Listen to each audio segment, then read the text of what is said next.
Welcome to That Entrepreneur Life, a podcast about entrepreneurship that takes you from idea to launch and beyond. Each week, your hosts, Andrew Lees and Clint McPherson, discuss different business topics aimed at adding value to any entrepreneur's journey. Welcome back, everyone, to another episode of That Entrepreneur Life. I'm Andrew Lees, and I'm usually joined with my co-host, Clint McPherson. I can't make it for this episode, but I'm excited to be here by myself. And I'm very excited to have our special guest, Shawn Harper, on the show today. Shawn, how's it going? I am doing absolutely wonderful. Great feeling pretty good in Columbus, so all is well. Awesome. That's great. Yeah. It's just, good to stay safe and, out of harm's way these days. But it's great to have you on the show. Before we get into everything, can you just tell our audience who you are and what you're all about? Yeah. My name is Shawn Harper. I played 7 years professional football with the Rams, with the Colts, over in NFL Europe as well. Had an awesome time. Retired. Cool. Years ago, and I've taken the same skill set and the things I learned playing in professional sports, and I applied it to my entrepreneurial lifestyle. So I kind of moved away from an actual success mindset to what I would call a win mindset, and that has helped me and it has blessed me for years. Okay, that's very cool. What do you? I had another question lined up for the first one, but I'm really curious about the success mindset versus the win mindset. What is that? What's that all about? Well, it's crazy. It's that our system sets us up or encourages us to pursue a success mindset, but that is in harmony of who we really are. We are created to win. We are born winners. In fact, if you think about the concept of conception, it's like 2 to 3 million sperm cells, right? And they're all fighting for one egg. Okay, it's win or die. Period. Plain and simple. Right. The fact that you're here means that you are a winner. So now you start thinking of the games that you played when you were a kid, hide and seek, jump rope, but just racing down the street with your new pair of tennis shoes. Those are all win-lose, okay? And then around the 3rd or 4th grade, by the time you learn that, Santa Claus is not real, they introduce a different concept to you, and that concept is called success. And no, you don't have to move with all of you, not with your gut and your instinct, your intuition, as well as your intellect. Just move with your intellect and pursue this narrow scope of occupations that will give you the most money, success, or recognition. And if you do that, no matter what else happens in life, you will be successful. So now the whole thing is based off of intellect. The whole thing is based off of aptitude, and you're created, or now you're encouraged to be productive. But a winner is not only productive, he or she is reproductive. And that's where true win comes from. Okay, that's awesome. So it's really about, so if it's not, it's obviously not all about money. There's a lot more, there's a lot more fulfillment in life. And is it kind of like, a way, is that kind of a way to reprogram the way that you think, to just to free yourself up to win more often? I guess it's kind of an interesting concept, but how is that applied, let's say in sports, as an athlete? Let's say, how are you applying that strategy of, not focusing on the success, but actually the win? Is it that you're reverse engineering the win from, what you need to do and then you figure out how to get it? Well, it's something that I stumbled upon, actually. My backstory real quick is that, I left high school with a 1.62 cumulative GPA, right? I graduated last in my class in academics, 4 to 5 documented learning disabilities, stuttered my entire life. Okay. Mm-hmm. And of course, I won't say of course, but I was raised in an impoverished setting, one of 6 kids. My mom scrubbed floors for a living. And so one day at this junior college in Iowa, I come to this epiphany, and it's like, you know what? I will never become successful because Yeah. to the world standard, this is what you have to do to be successful. Well, you know what?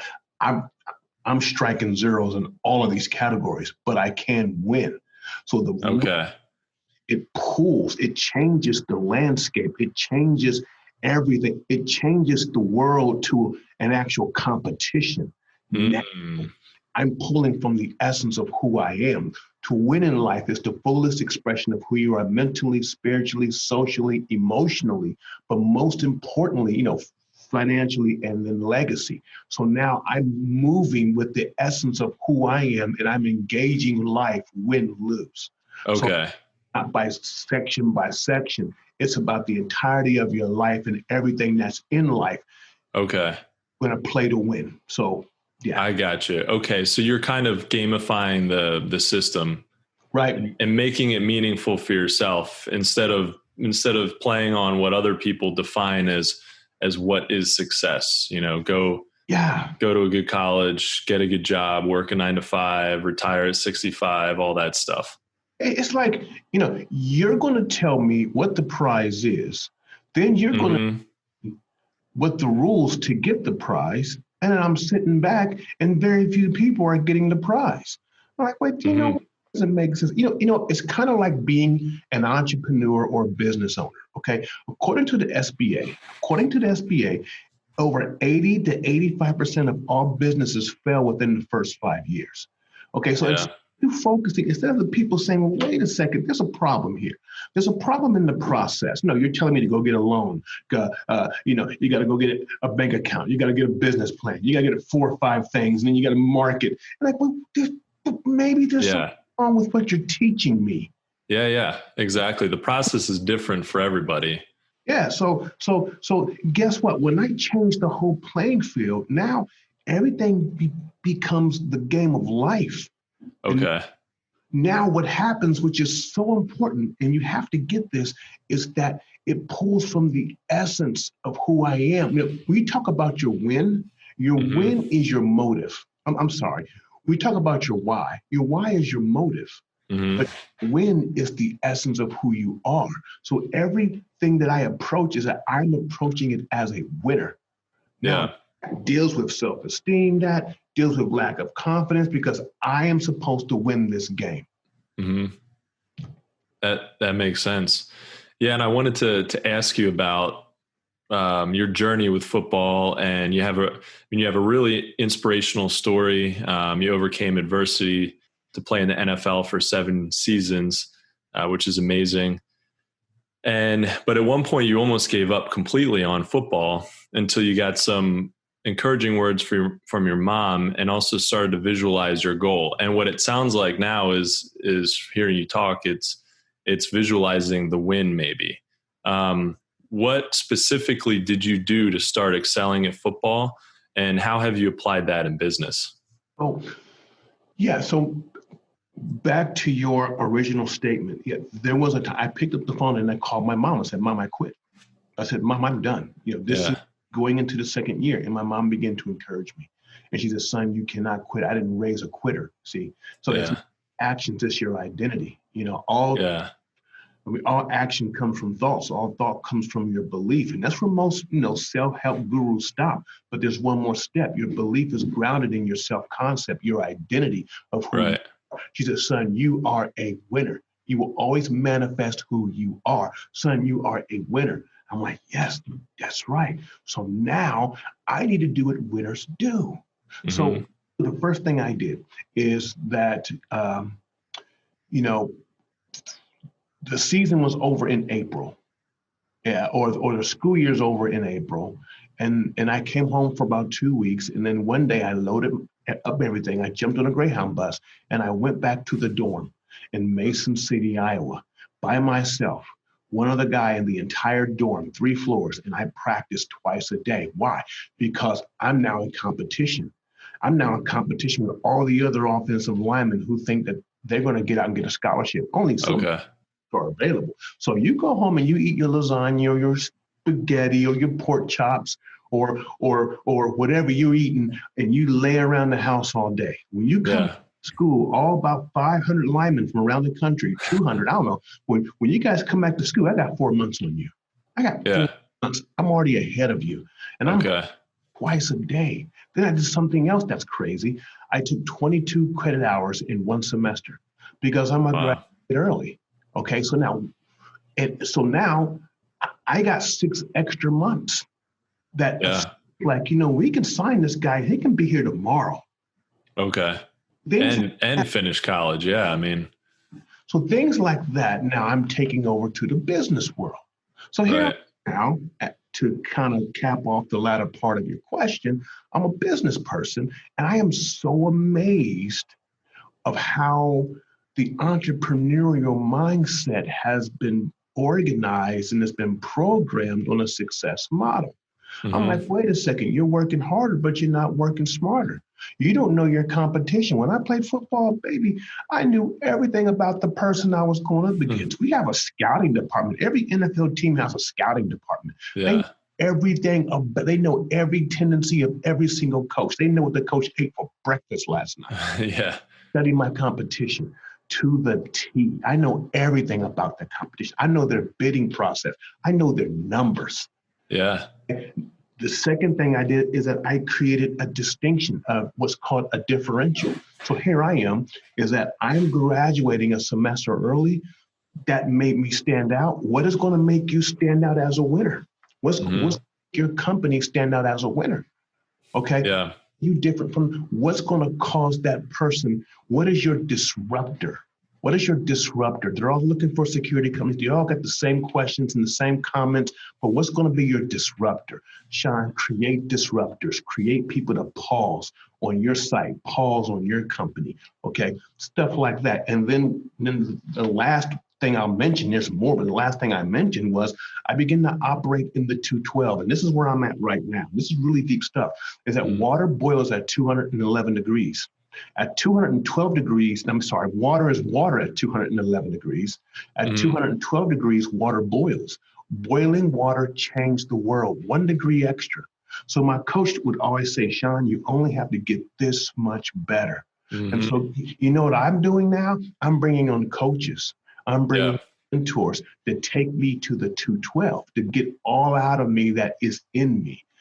Yeah, that's awesome.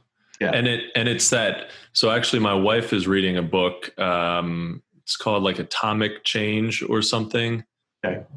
Something like that. But it sounds atomic change. It sounds like big change. It's actually the whole idea is that massive success can come from really, really small changes.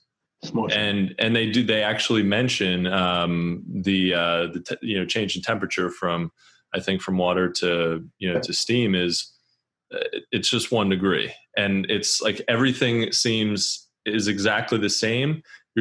But you're doing work to get it up to 211. You're doing a lot of work, but you don't see it, and then boom, there's the overnight success is 212.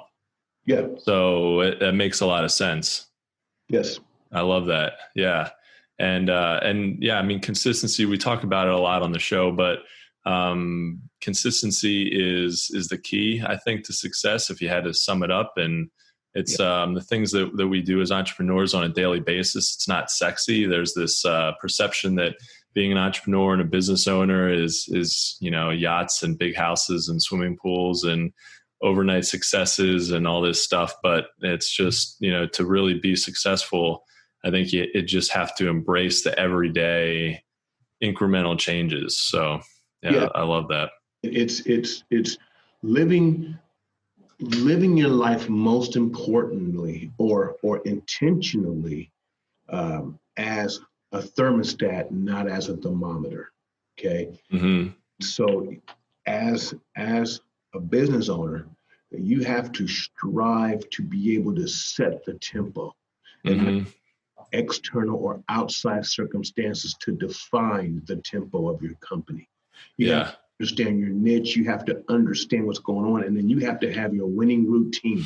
These are your numbers every day. Here's your cycle. Here's your pattern. Once you get that, down packed, wow, it takes the stress level down about 40 to 50%. There's nothing worse than coming in and, clients are calling, this is calling. Oh, yeah. You spend all your time, believe it or not, you spend 70 to 80% of your time putting out fires. Mm-hmm. Yeah, maybe 10 and 20% of the time trying to grow your company. Why? Because you are a thermometer instead of a thermostat. You're reacting versus responding. And so you got to flip that equation. You have to flip that equation to where you're spending 70% of your time prospecting, growing, getting out there, innovating, and then you spend 30% of the time handling problems. Now, if you can't get to that, to that level, well, then guess what? You need to hire somebody to deal with problems. Yeah. Because you need to be out there growing, scaling, and preparing and listening to the temperature, to the climate, to the paradigm, to the change. Yeah. And be able to stay ahead of it. Let me give you a small example, right? I just heard this, if someone just mentioned it, a client called me, true story, yesterday and said, Mr. Harper, we have a warehouse we want you to do security at. Do you do aerial drone coverage? Like, do you fly a drone over to do security? And of course, at this time, we're like, no, and people were laughing. I wasn't laughing. Yeah. I'm on the internet like, if it's what people need, right? Why not? They're already out there. They have, they have companies that they will fly a drone over your property. And it's like, that is the alarm. I'm like, whoa, I'm already sourcing companies out now. How can I partner with them? Because in 15 years, my guards could be obsolete. Yeah, exactly. Yeah. You've got to be looking ahead. And it's so important. I think a lot of, especially service-based companies, I have a service-based product development business, and it's very easy to just get sort of stuck in what's been happening for years and years and years, and just not realize what the trends are. What are people really doing? Like, I do physical product development. Well, that's great, but it is pretty challenging because physical products sometimes turn into science fair projects. They're not easy. You have to. There's so many different factors that play into it. You're actually having to make a physical thing and test whether it works in the real world. And there's a lot to that. But now there's more and more companies coming out that aren't necessarily developing their own product. They're looking at basically drop shipping products, or they're looking at building a business around an existing product, or just making a small modification to an existing product. And then the other thing is, SaaS companies and apps. So I'm kind of thinking, well, as a product developer, I don't know how to build apps, but if I partnered with somebody who does, that could be, I could add that in as one of my services. And that's clearly where a lot, things are going digital. So there's not going to be a drop in demand for people wanting to build apps. Why not build my business around and kind of step outside of my comfort zone? So, and that's what you may not know everything there is to know about drones yet, but you will. Yes, I eventually. Yeah. Will. Yes, I will. And that is scalable to no end. Yeah.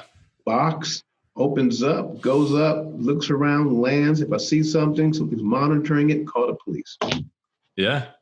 It doesn't get sick. It doesn't, your liability goes down. There's 1K. No. Yeah. That's awesome. Yeah. So Shawn, let's just kind of rewind a little bit and take it back to, the beginning of your entrepreneurial journey.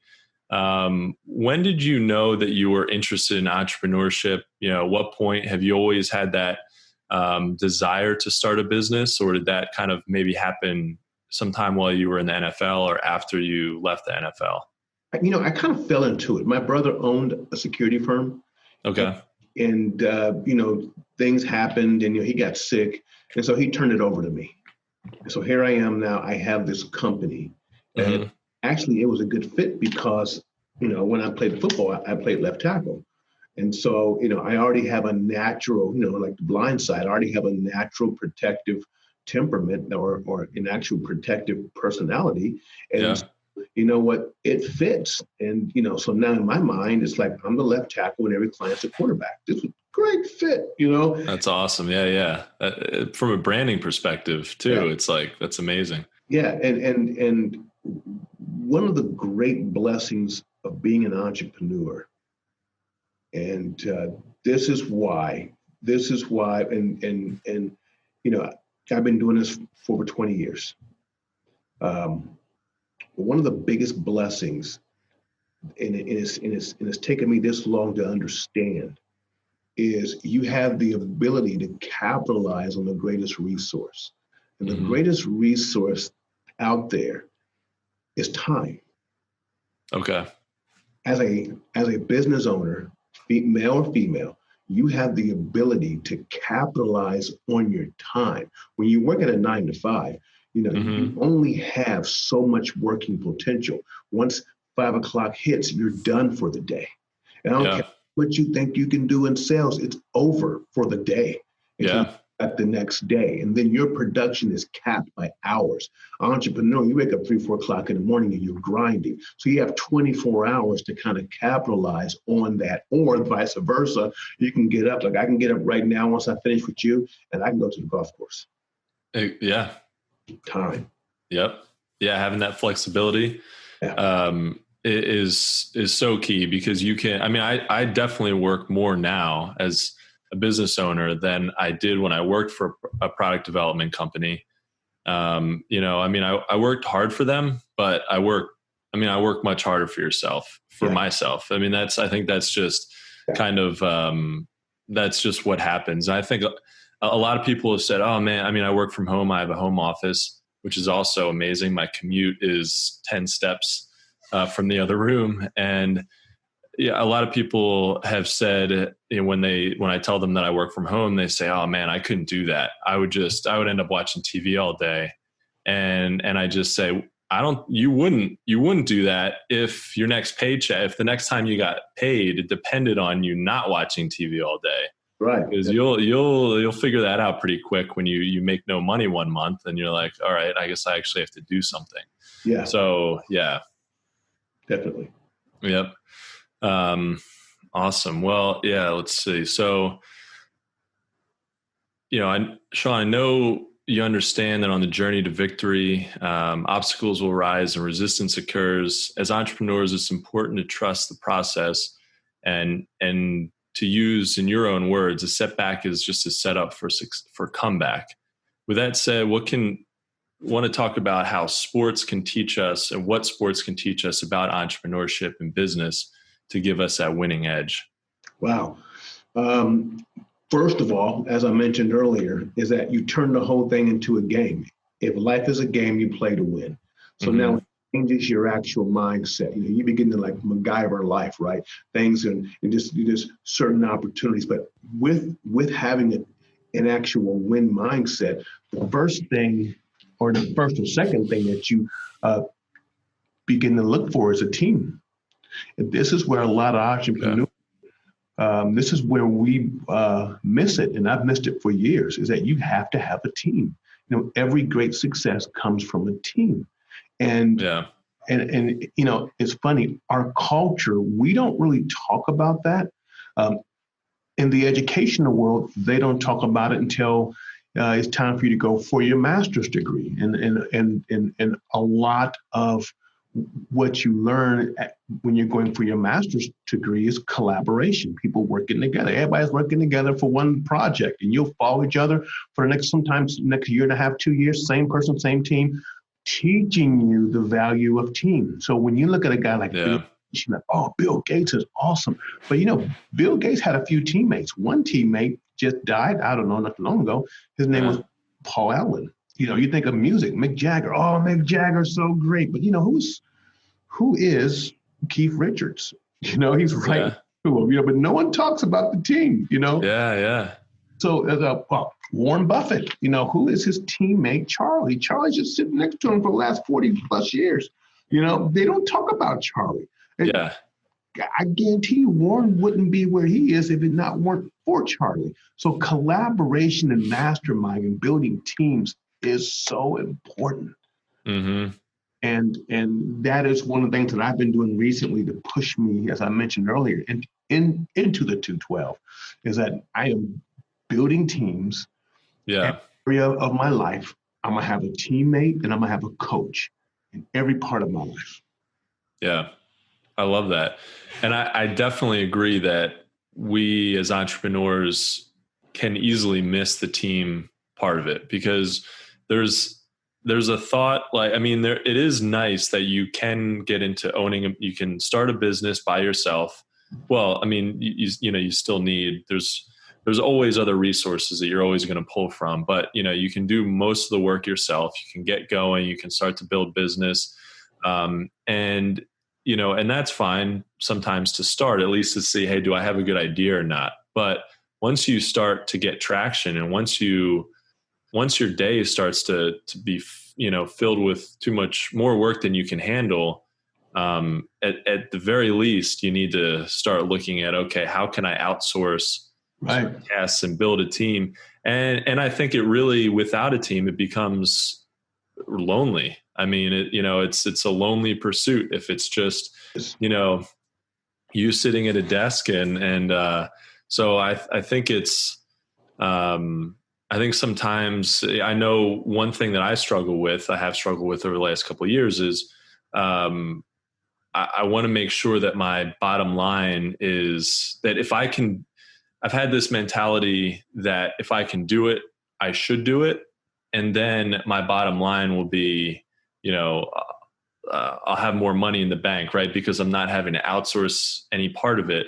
But what happens is, and what I've started to overcome recently actually, is by outsourcing some things, I'm giving up some of the bottom line short term, but then I'm getting it back with growth. So, I might double my business next year. I might lose 20, 30% of margin, this year, but that helps to double my business next year. I'm way ahead. Right. And, and then those mechanisms are in place so that a couple things is I can grow the business and I'm more flexible. That's the other thing too. Yeah. Is we should all we all kind of need to learn to get out of our own way, I think. Yeah. And that actually comes from a winner's mindset. A success mindset is looking at the bottom line, looking at the profit margin. Okay? Right. You got money in the bank, you're doing well, blah, blah, blah. This is great. Let's grow, right? Let's go. The win mindset is, 2 or 3 years from now, when I approach XYZ company, I'm going to have so much to offer. They will not have an opportunity to leave my web because I'm going to be already ahead of them. I got the apps, I have this, I have that, I have blah, blah, blah, all the way down. Plus, I'll do consulting, and I'm going to lead them right to where I want them to go. Yeah. Yeah. So, yeah. That's great. And especially with what you do, because you've got a couple of different businesses. And so you do speaking, and then you also have your securities business, and you have a couple other things that you're working on. You can't do all those things without having a team, without having other people who are working with you and helping you, right? That's another thing is you're just, if you want to accomplish more in life, there's a saying, right? If you want to go fast, go by yourself. If you want to go far, go with a team. And, I think some people listening might think, I want to go fast. And I thought that for a while. I want to go fast. I don't want anything holding me back. But it's, we're kind of playing in this infinite game of life. And eventually it is finite, but you're constantly trying to win the next thing. You're constantly evolving and trying to adapt and grow, and you just need a team you need people around you to do that. And it makes a huge difference, I think. Yes, it does. 100%. And not only having a team, but being able to get the best from your team. Yeah. And never allow them to get the mindset that they're working for the team, but they are a part of the team, and they have buy-in, and they're all in. That is a skill set that every entrepreneur has to learn. Create a team that profits and is profitable. Exactly. Well, how have you been able to let go and kind of bring people in and allow and be comfortable with them taking on certain tasks for your businesses? How has that been for you? You know what? Honestly, it's not been easy because I'm a D on the disc, right? I'm a DI, right? Yeah. Like driving, right? And it's never done right. Okay. It's never done right. So one of the things I've learned how to do is to change the matrix or the metrics, right? So I had to lower my expectations a little bit, from down to an 8 or 7. And just notice that my blood pressure is lower, Yeah, that's part of it. You got to stay healthy through this process. And so now I'm actually leveraging the time that I've rekindled and recaptured. Like, I've got the time now, maybe 4 more hours a day, 8 hours a day. Now I can apply it to something else. And I can move and put my energy somewhere else. It's not a perfect job, but guess what? About 6 months of this, just like you mentioned, about 6 months of just working over here, it's going to triple what I lost here. Right. So that's how I'm measuring it. Time. It comes back to time again. Now, if you're sitting on the couch and you're not being productive, watching, TV, well, then you're losing. But if you're taking that time and you're for somewhere else, imagine your finger in the dam. Like, okay, you're not 100%, but it's a finger in the dam while I build another dam. Exactly. Yeah, and if you're working on as a business owner, I mean, the number one thing we should all be working on is building our business, is business development. Yes. And I've been doing a lot more of that myself, is really working on that. And if I'm focusing on that, I'm not getting other things done. So I need to give something up. And if I'm going to give something up, I want to be the one driving the bus on business development, because nobody's going to want it more than me. Nobody's going to want it more than, you as an owner. So that's, at the very least, that's the thing you should spend a lot of time on. Definitely. Yeah. Yep. So Shawn, through your entrepreneurial journey, from the highs to the lows, what has been the most difficult thing about being an entrepreneur, do you think? Honestly, the most challenging part of being an entrepreneur is you have to have the ability to make the hard call. And that's tough. Letting go of a client, terminating somebody, being able to make the hard call, even if you have to terminate yourself, is tough. It's really tough. Like example, the Indianapolis Colts. Look at this behind me. Owners of the team is Ursay, the Ursays. Now, you have to understand, when the whole thing with Peyton Manning went down, I mean, man, can you imagine how much went into that? They let go of Peyton. Yeah. They fired Peyton Manning. He's been there for at least 10 to 12 years. He won Super Bowls. And they have streets named after this guy. They went to dinner once a week with them. You're the owner. You're like best friends, it's, and then one day you have to say, you know what? Goodbye. Yeah. Whew. That's tough. That's tough. I have so much respect for the Ursays being able to make, whether it was the right call or not, but having the guts and the fortitude and the belief in their organization to make the right call or to make the hard call, regardless of what the press or their fans or the teammates say. I got to make the hard call. Man. Yeah. My hat goes off. Yeah.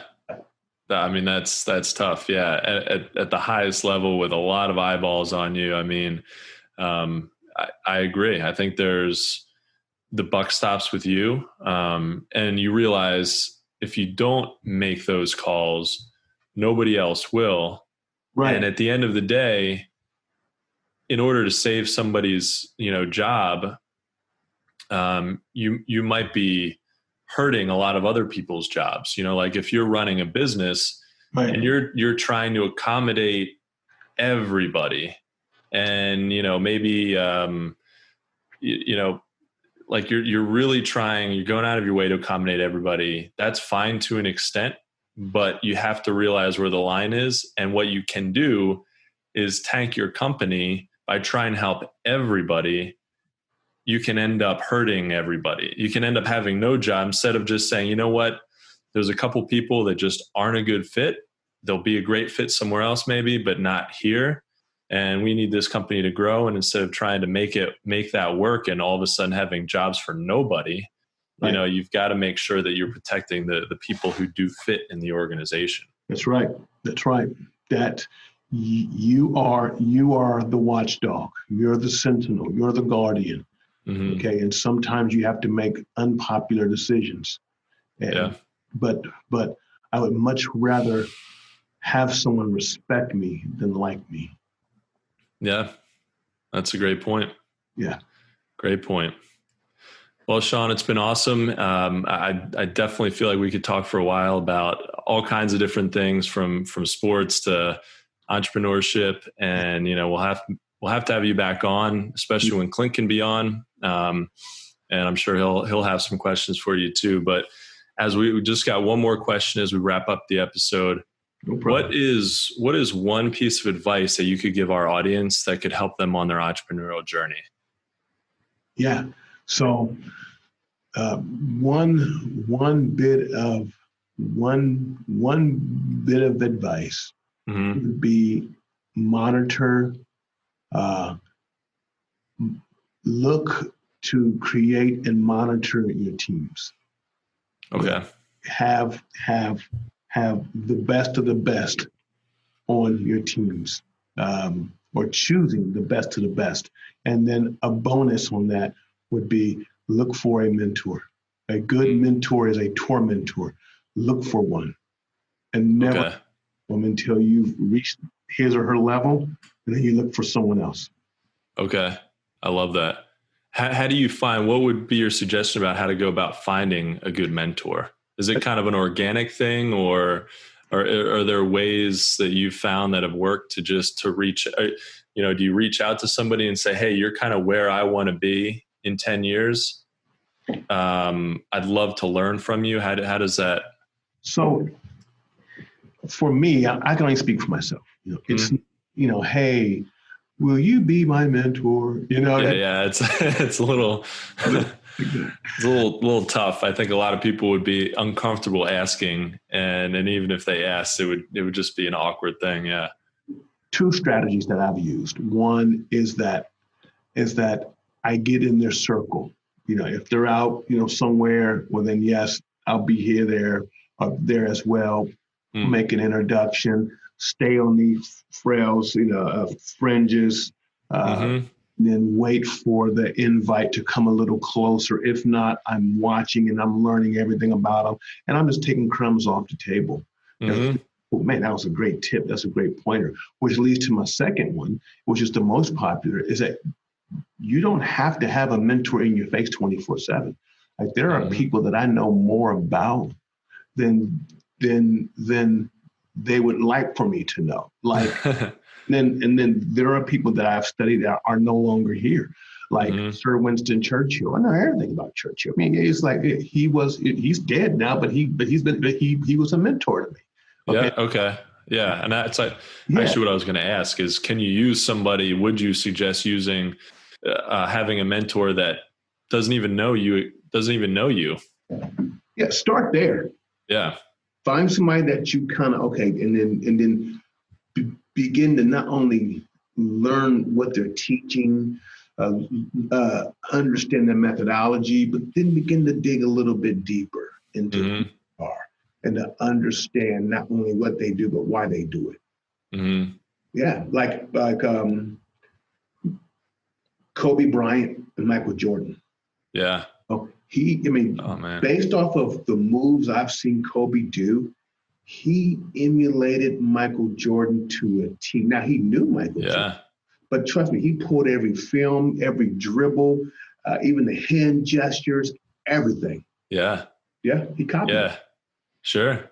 And you can see it, and I've seen some side by side between those guys, and it is amazing. But and that's okay. I mean, that's good to emulate, and then bring your own style at the end of the day too. I actually just finished watching the Last Dance, and it was incredible. I mean, there's some.